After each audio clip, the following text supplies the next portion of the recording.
کی تربیت کے حوالے سے آج کا ٹاپک خانہ کعبہ۔ کعبہ شریف عرب کے مشہور شہر مکہ میں واقع ہے۔ زمین پر اللہ تعالیٰ کی عبادت کے لیے بنایا جانے والا یہ سب سے پہلا خدا کا گھر ہے۔ یہ جگہ دنیا بھر کے مسلمانوں کے لیے قابل احترام ہے۔ خانہ کعبہ دنیا کے تمام مسلمانوں کا قبلہ ہے۔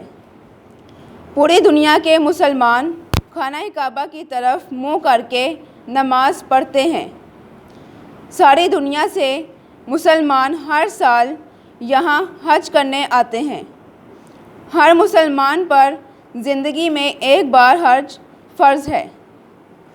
حضرت ابراہیم علیہ السلام اور ان کے بیٹے حضرت اسماعیل علیہ السلام نے اللہ کے حکم سے خانہ کعبہ تعمیر کیا۔ حج کے دوران لاکھوں مسلمان خانہ کعبہ کا طواف کرتے ہیں، اللہ تعالیٰ سے دعائیں مانگتے ہیں۔ یہاں دن رات 24 گھنٹے اللہ تعالیٰ کے ذکر پاک اور طواف کا سلسلہ جاری رہتا ہے۔ خانہ کعبہ کی زیارت کے بعد حاجی روضہ رسول صلی اللہ علیہ وآلہ وسلم پر حاضری دیتے ہیں اور حضور صلی اللہ علیہ وآلہ وسلم کی خدمت میں بڑے ادب اور احترام کے ساتھ درود و سلام کے نذرانے پیش کرتے ہیں۔